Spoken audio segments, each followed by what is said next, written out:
Damos comienzo a un nuevo comentario bíblico expositivo.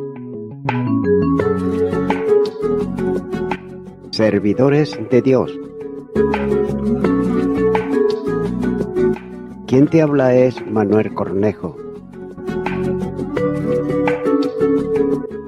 En esta ocasión estaré compartiendo sobre el libro de Génesis, capítulo 49, y los versículos 11 y 12, donde dice: atando a la vid su pollino y a la cepa el hijo de su asna, lavó en el vino su vestido y en la sangre de uva su manto, sus ojos rojos del vino y sus dientes blancos de la leche.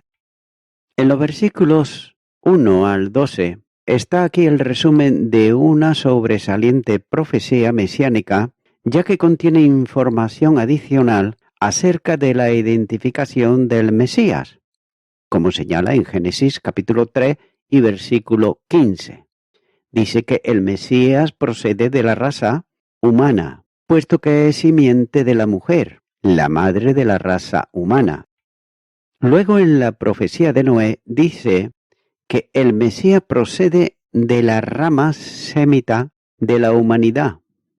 En el caso de Abraham, se señala que el Mesías viene de la familia abránica, de las naciones. Génesis capítulo 12 y los versículos 1 al 3.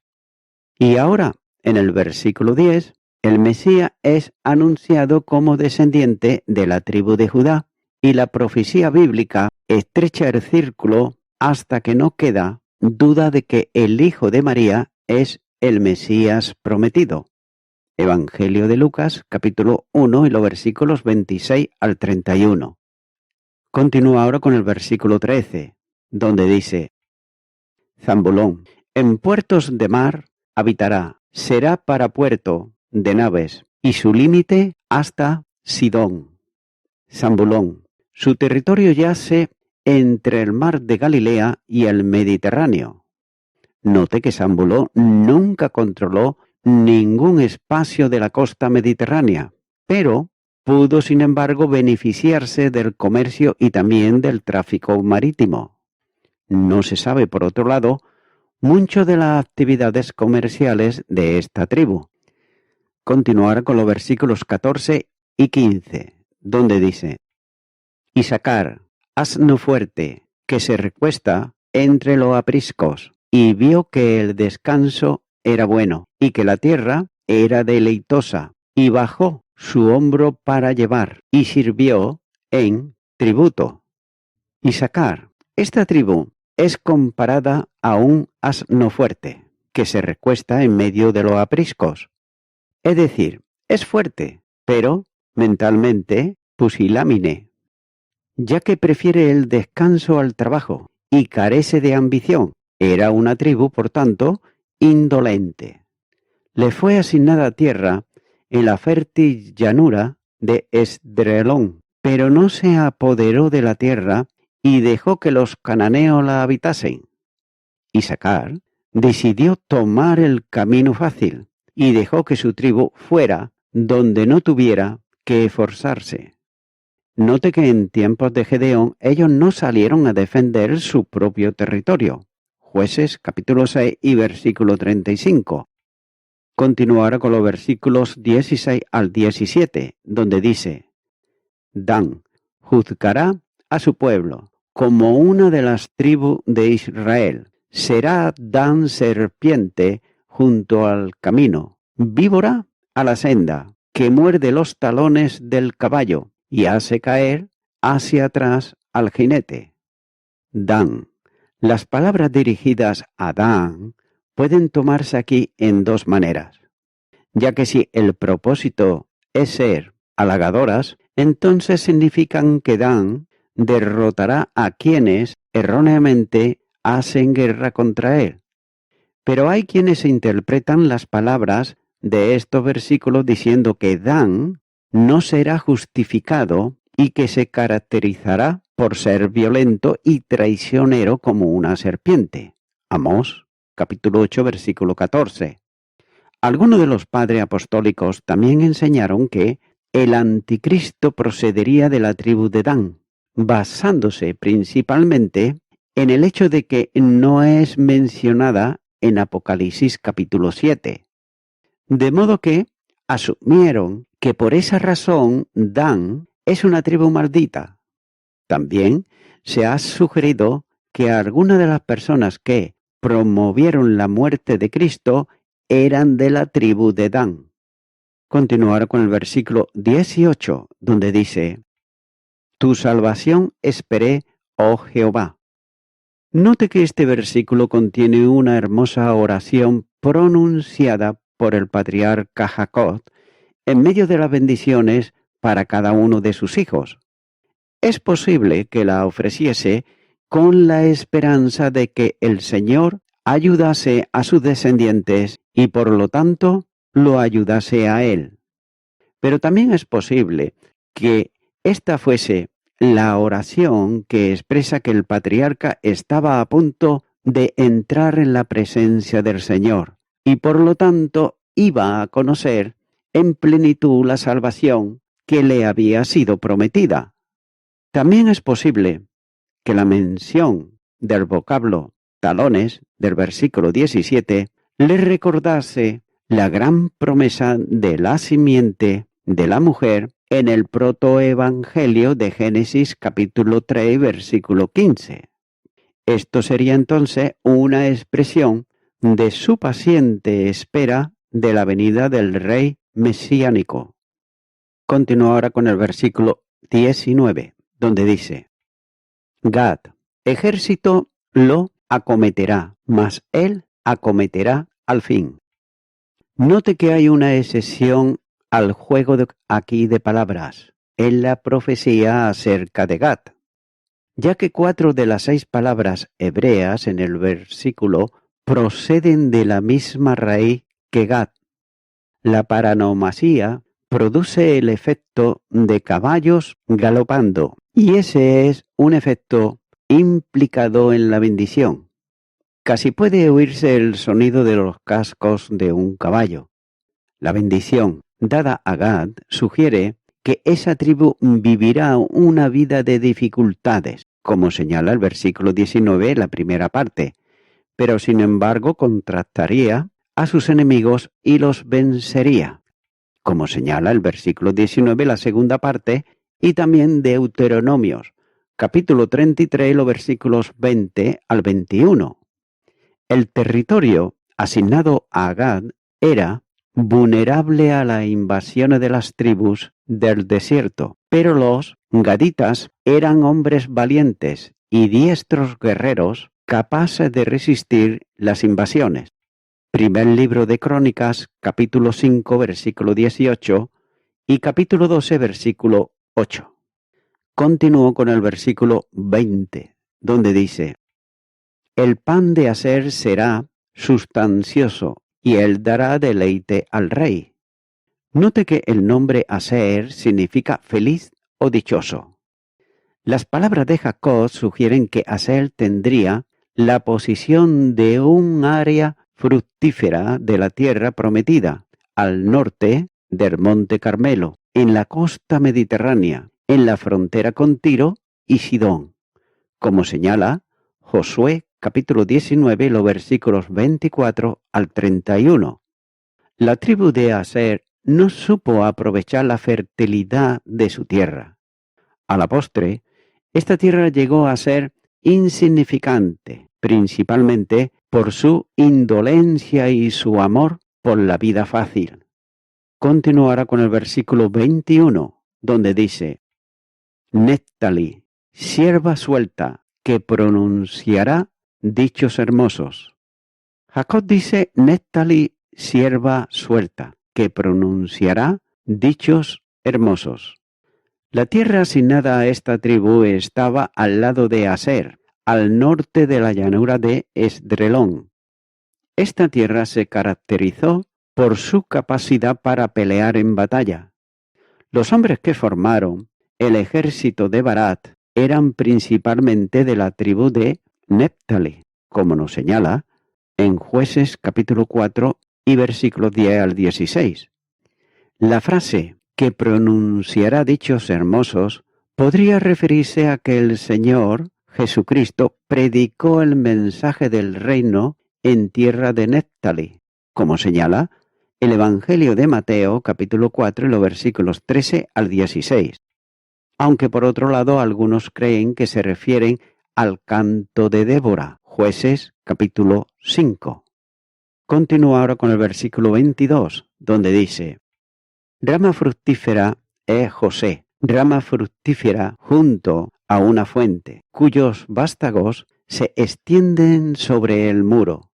Note que este pasaje contiene las últimas palabras de Jacob, que van dirigidas a José y a Benjamín, los hijos de Raquel, la esposa amada de Jacob. Y como puede verse, el patriarca presta mayor atención a José, el primogénito de Raquel, y en un sentido su hijo preferido. Hay una gran elocuencia en las palabras dirigidas a José, que abarcan el presente y el pasado, ya que Jacob hace referencia a Jehová Dios, el Dios omnipotente y sus títulos. José se destaca como el hijo amado de Jacob. Evidentemente, el rostro de José siempre traía a Raquel a la memoria de Jacob. José es comparado como una viña fructífera y floreciente, como señala el versículo 22. La figura de edición de la viña fructífera se refiere a la profundidad del carácter y a la amplia influencia de José como el Salvador de Egipto y de su familia.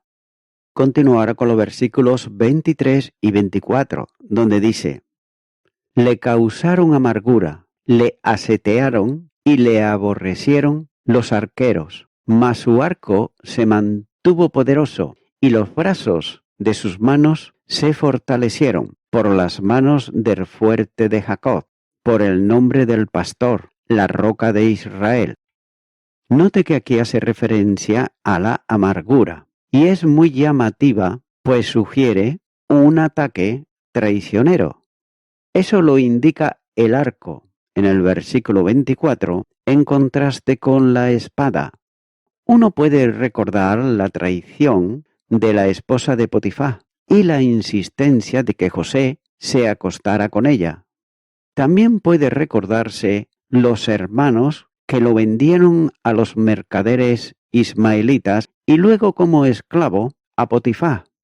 En todas esas situaciones el siervo de Dios fue atacado, pero su arco se mantuvo firme y poderoso. Jacob destaca el hecho de que la victoria de José fue por las manos del fuerte de Jacob, por el nombre del pastor, la roca de Israel, por el Dios de tu padre, el cual te ayudará, por el Dios omnipotente, el cual te bendecirá con bendiciones de los cielos de arriba, con bendiciones del abismo que está abajo, con bendiciones de los pechos y del vientre. Génesis capítulo 49 y los versículos 24 al 25. Note que el patriarca dice que, aunque las flechas vuelen alrededor de José, su arco permanece firme. Las manos que lo sostienen son manos fuertes y sustentadoras, pero la fortaleza está en el fuerte de Jacob. A pesar de los numerosos enemigos y de las armas que esgrimen, el Dios de Jacob es el Dios fuerte, la roca de Israel, el Todopoderoso. También uno recuerda la historia de Eliseo y el rey Joás en el segundo libro de Reyes, capítulo 13, versículos 14 al 19. Y en cada caso, el punto central es que Dios es el campeón de su causa y el campeón de las causas de aquellos que sirven bajo su autoridad. Filipenses, capítulo 4, versículo 13. Note que la fuerza procede de aquel que es el fuerte de Jacob, y por lo tanto es real. Es la fortaleza divina basada sobre el Dios del pacto, es decir, el Dios omnipotente. Ese título trae consuelo al creyente, ya que por medio de él, Dios nos recuerda que Él es el Dios del débil y falible Jacob. Ese debe ser el gran estímulo para todo creyente, todos aquellos que como Jacob con tanta frecuencia son débiles e incrédulos en las experiencias de la vida. Continuar con el versículo 25, donde dice: por el Dios de tu Padre, el cual te ayudará, por el Dios omnipotente, el cual te bendecirá, con bendiciones de los cielos, de arriba, con bendiciones del abismo que está abajo, con bendiciones de los pechos y del vientre. Aquí hay un hermoso cuadro de la riqueza de las bendiciones prometidas a José, ya que el Dios de Jacob, que es el Dios omnipotente, es quien bendecirá a José con bendiciones de los cielos, es decir, la lluvia, que es esencial para la fertilidad de la tierra, y con bendiciones del abismo, que está abajo, frase que sugiere que la bendición de Dios a José es una bendición total. Por otro lado, el vocablo abismo puede referirse a las aguas almacenadas por Dios en lo profundo de la tierra. Continuar con el versículo 26, donde dice: las bendiciones de tu Padre fueron mayores que las bendiciones de mis progenitores, hasta el término de los collados eternos serán sobre la cabeza de José y sobre la frente del que fue apartado de entre sus hermanos. El patriarca Jacob afirma aquí que las bendiciones que le han sido dadas sobrepasan las que le fueron dadas a Abraham y a Isaac. Esa es una noble expresión de parte de Jacob de la gracia que Jehová Dios le mostró a pesar de todas sus caídas y todas sus debilidades. Continuará con el versículo 27, donde dice: Benjamín es lobo arrebatador, a la mañana comerá la presa y a la tarde repartirá los despojos. Benjamín fue el último hijo de Jacob y el segundo hijo de Raquel, que lo dio a luz justo antes de morir. Génesis capítulo 35 y los versículos 16 al 20. La tribu de Benjamín fue la única que permaneció fiel con Judá cuando el reino dividido después de la muerte de Salomón. Primer libro de Reyes, capítulo 11 y versículo 12. El apóstol Pablo era de la tribu de Benjamín, así como también Saúl, el primer rey de la nación de Israel, como señala el primer libro de Samuel, capítulo 10, versículos 20 al 27. Además, la tribu de Benjamín produjo guerreros y soldados muy capaces, como señala Jueces capítulo 20, versículo 16 y el primer libro de Crónicas capítulo 12, versículo 2. Continúa ahora con los versículos 28 al 32, donde dice: todo estos fueron las 12 tribus de Israel, y esto fue lo que su padre les dijo al bendecirlos. A cada uno por su bendición los bendijo. Les mandó luego y les dijo: yo voy a ser reunido con mi pueblo, sepultarme con mis padres en la cueva que está en el campo de Efrón el Eteo, en la cueva que está en el campo de Macpela, al oriente de Marín, en la tierra de Canaán, la cual compró Abraham con el mismo campo de Efrón el Eteo para heredad de sepultura. Allí sepultaron a Abraham y a Sara su mujer. Allí sepultaron a Isaac y a Rebeca, su mujer. Allí también sepulté yo a Lea. La compra del campo y de la cueva que está en él fue de los hijos de Ed. Note que estos versículos del 28 al 32 contienen las instrucciones finales que Jacob dio a sus hijos después de las bendiciones. Las instrucciones que Jacob había dado a José en los versículos 29 al 31, ahora aquí las repite a todos los hermanos, ya que las palabras de Jacob representan un gran ejemplo de fe en las promesas de Dios. El patriarca mira adelante con expectativas al día cuando las promesas hechas por Jehová Dios a Abraham y a él mismo tendrían su cumplimiento. Continúa ahora con el versículo 33, donde dice: Y cuando acabó Jacob de dar mandamientos a sus hijos, encogió sus pies en la cama y expiró, y fue reunido con sus padres. Después de bendecir a sus hijos y de dar instrucciones acerca de su sepultura, dice que Jacob entregó su espíritu en las manos de Dios. Aquí hay algo sublime en la muerte de un creyente que evidencia claramente en la muerte de Jacob. El salmista escribió: Estimada a los ojos de Jehová la muerte de sus santos. Salmo 116, versículo 15.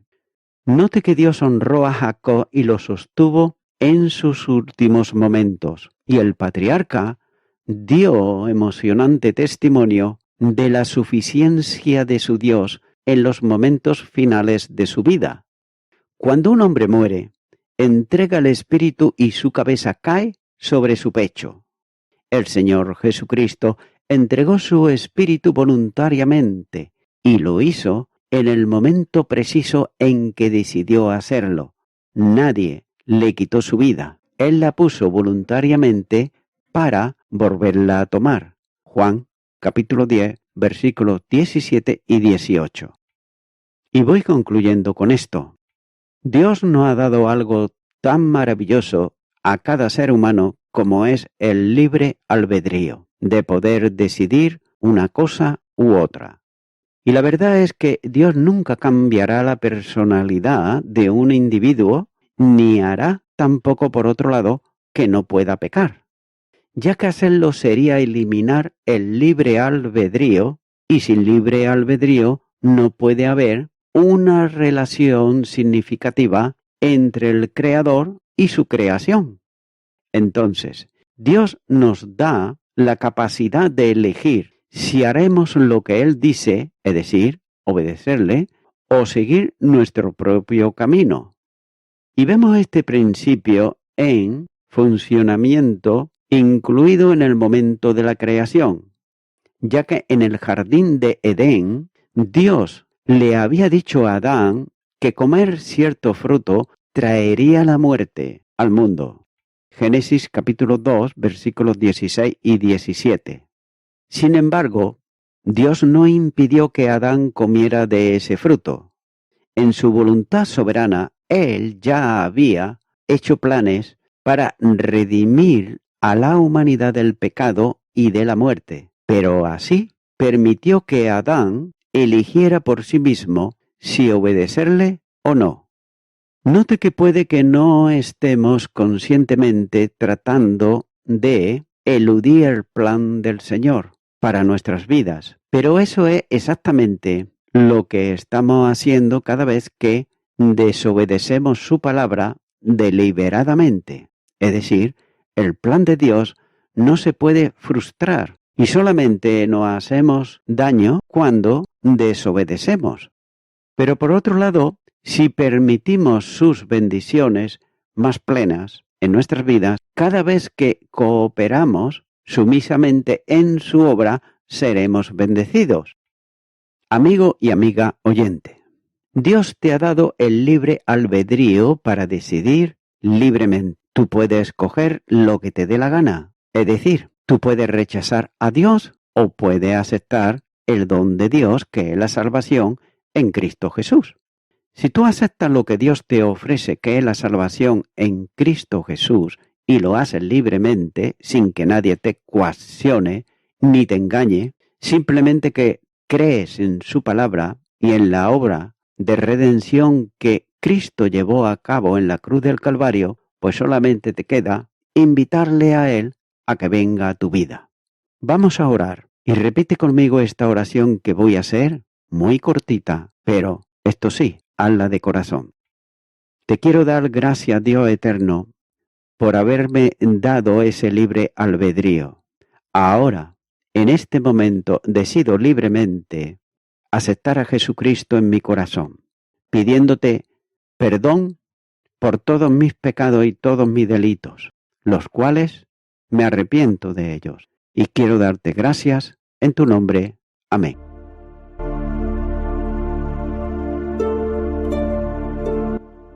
Amigo y amiga oyente, si tú has hecho esta oración de corazón, te recomiendo que comiences a orar a Dios, en primer lugar, en el nombre del Señor Jesucristo. Orar a Dios no es rezar, sino que es hablar con una persona. También te recomiendo que leas la palabra de Dios y lo hagas a diario. Comienza, por ejemplo, con el Nuevo Testamento. Y también, por último, te recomiendo que para que puedas crecer espiritualmente, te congregues en una iglesia cristiano-evangélica, donde se predique, se enseñe y se practique la sana doctrina y la palabra de Dios. Congrégate ahí y con el tiempo podrás crecer espiritualmente y también servir al Señor Jesucristo. Que Dios te bendiga. Y a toda la audiencia, nuevamente ya me estoy despidiendo de todos ustedes y será hasta el próximo programa. Que Dios os bendiga a todos.